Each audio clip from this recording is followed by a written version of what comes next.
Si tu es nouveau sur la chaîne, abonne-toi pour recevoir plus de vidéos utiles et n'oublie pas de partager à d'autres si ça te plaît. Reste bien jusqu'à la fin de cette vidéo, c'est parti.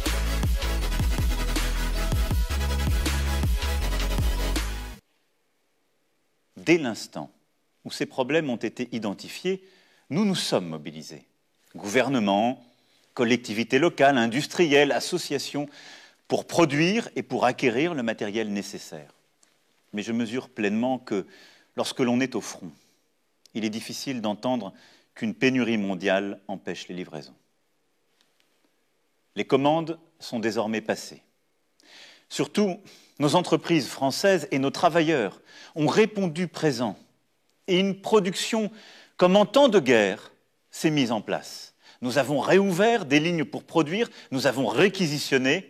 D'ici 3 semaines, nous aurons, imaginez-le, multiplié par 5 la production de masques pour nos soignants en France. Et nous aurons produit 10 000 respirateurs supplémentaires de plus sur notre sol. Ces respirateurs si précieux en réanimation. Grâce à ces efforts, nous saurons faire face.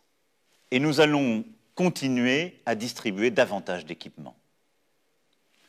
Mais comme vous, j'ai vu des ratés, encore trop de lenteur, de procédures inutiles, des faiblesses aussi de notre logistique.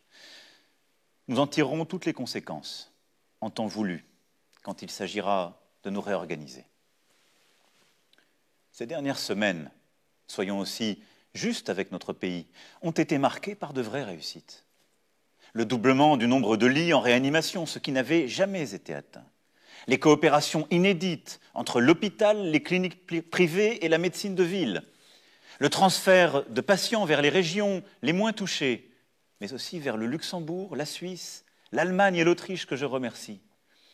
La mise en place de l'enseignement à distance, l'organisation de chaînes de solidarité dans nos communes, la réussite de tous ceux qui nous ont nourris durant ces semaines, sans rupture, avec engagement. Le rapatriement de plusieurs dizaines de milliers de ressortissants français et européens depuis des pays du monde entier et le soutien aux Français de l'étranger. Très souvent, ce qui semblait impossible depuis des années, nous avons su le faire en quelques jours. Nous avons innové, osé, agi. Au plus près du terrain, beaucoup de solutions ont été trouvées. Nous devrons nous en souvenir, car ce sont autant de forces pour le futur. Mes chers compatriotes, si je tenais à m'adresser à vous ce soir, après avoir largement consulté ces derniers jours, c'est pour vous dire en toute transparence ce qui nous attend pour les prochaines semaines et les prochains mois. L'espoir renaît, je vous le disais, oui, mais rien n'est acquis. Dans le Grand Est, comme en Île-de-France, les services hospitaliers sont saturés. Partout, en Hexagone comme dans les Outre-mer, le système est sous tension et l'épidémie n'est pas encore maîtrisée. Nous devons donc poursuivre nos efforts et continuer d'appliquer les règles. Plus elles seront respectées, plus nous sauverons de vies.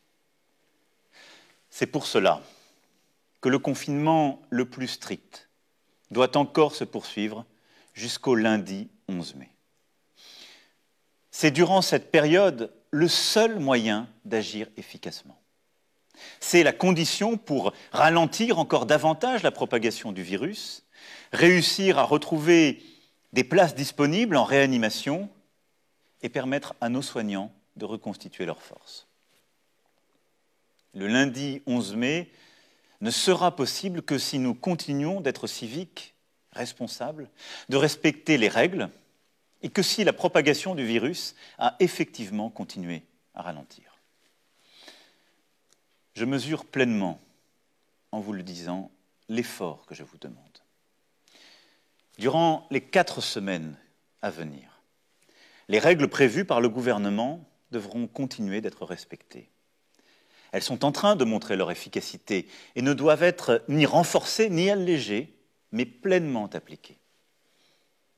Je demande à tous nos élus dont je sais l'importance dans cette période. Je demande à tous nos élus, comme la République le prévoit en cette matière, d'aider à ce que ces règles soient les mêmes partout sur notre sol. Des couvre-feux ont été décidés là où c'était utile, mais il ne faut pas rajouter des interdits dans la journée. Pour notre vie quotidienne, il faut continuer, lorsque nous sortons, à appliquer les gestes barrières, nous tenir à distance et nous laver les mains. Je veux aussi vous rappeler que tous ceux qui ont une maladie chronique ou souffrent d'autres maladies doivent pouvoir continuer à consulter leur médecin. Car il n'y a pas que le virus qui tue. L'extrême solitude, le renoncement à d'autres soins peuvent être aussi dangereux. Je souhaite aussi que les hôpitaux et les maisons de retraite puissent permettre d'organiser pour les plus proches, avec les bonnes protections, la visite aux malades en fin de vie, afin de pouvoir leur dire adieu. Durant cette phase de confinement, le pays continue à vivre, et heureusement. Certaines activités sont interdites car incompatibles avec les règles sanitaires. Pour tous les autres secteurs économiques, quand la sécurité des travailleurs et des entrepreneurs est bien garantie, ils doivent pouvoir produire, et ils l'ont largement fait depuis maintenant un mois. Pour tous ceux qui doivent être aidés durant cette période, les mesures de chômage partiel pour les salariés et de financement pour les entreprises seront prolongées et renforcées. Elles sont inédites et protègent d'ores et déjà plus de 8 millions de nos salariés et nombre de nos entreprises. Pour les artisans, les commerçants, les professions libérales et les entrepreneurs, le Fonds de solidarité apporte une première réponse. Mais je sais votre angoisse. Je l'ai entendu, je l'ai lu. Les charges qui continuent de tomber, les traites, les loyers, les emprunts. C'est pourquoi j'ai demandé au gouvernement d'accroître fortement les aides, de les simplifier pour vous permettre de surmonter cette période. Je souhaite que les banques puissent décaler toutes les échéances beaucoup plus massivement qu'elles ne l'ont fait. Et les assurances doivent être au rendez-vous de cette mobilisation économique. J'y serai attentif. Il y a donc un travail dans les prochains jours à poursuivre pour vous consolider économiquement dans cette période. Rapidement, un plan spécifique sera mis en œuvre pour les secteurs qui, comme le tourisme, l'hôtellerie, la restauration, la culture et l'événementiel, seront durablement affectés. Des annulations de charges et des aides spécifiques seront mises en place. Pour les plus fragiles et les plus démunis, ces semaines sont aussi très difficiles. Je veux remercier les maires, les élus locaux, les associations qui se sont fortement mobilisés aux côtés du gouvernement. Et j'ai demandé à celui-ci d'aller plus loin, là aussi, et de verser sans délai une aide exceptionnelle aux familles les plus modestes avec des enfants, afin de leur permettre de faire face à leurs besoins essentiels. Les étudiants les plus précaires, vivant parfois loin de leur famille, en particulier lorsque celles-ci viennent d'outre-mer, seront aussi aidés.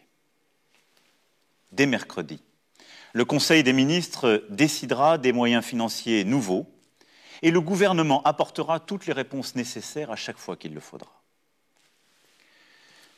Le 11 mai prochain, mes chers compatriotes, sera donc le début d'une nouvelle étape. Elle sera progressive. Les règles pourront être adaptées en fonction de nos résultats, car l'objectif premier demeure la santé de tous les Français. À partir du 11 mai, nous rouvrirons progressivement les crèches, les écoles, les collèges et les lycées. C'est pour moi une priorité, car la situation actuelle creuse des inégalités. Trop d'enfants, notamment dans les quartiers populaires, dans nos campagnes, sont privés d'école, sans avoir accès au numérique, et ne peuvent être aidés de la même manière par les parents.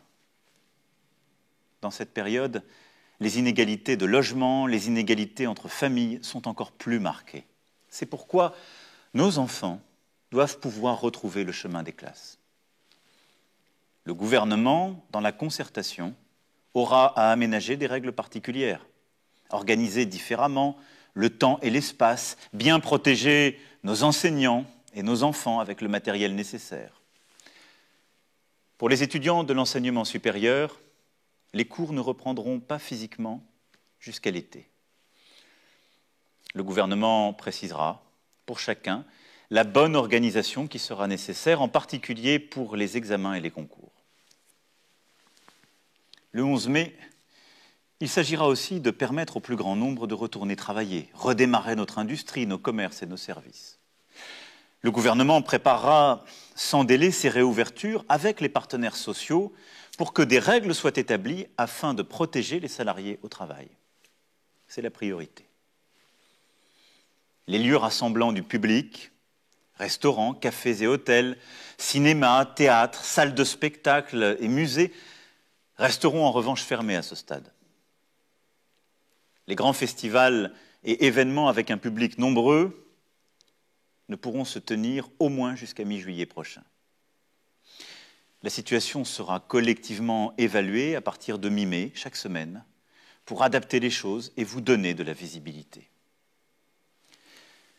Pour leur protection, nous demanderons aux personnes les plus vulnérables, aux personnes âgées, en situation de handicap sévère, aux personnes atteintes de maladies chroniques, de rester, même après le 11 mai, confinées, tout au moins dans un premier temps. Je sais que c'est une contrainte forte. Je mesure ce que je vous demande. Et nous allons, d'ici le 11 mai, travailler à rendre ce temps plus supportable pour vous. Mais il faudra essayer de s'y tenir pour vous protéger, pour votre intérêt.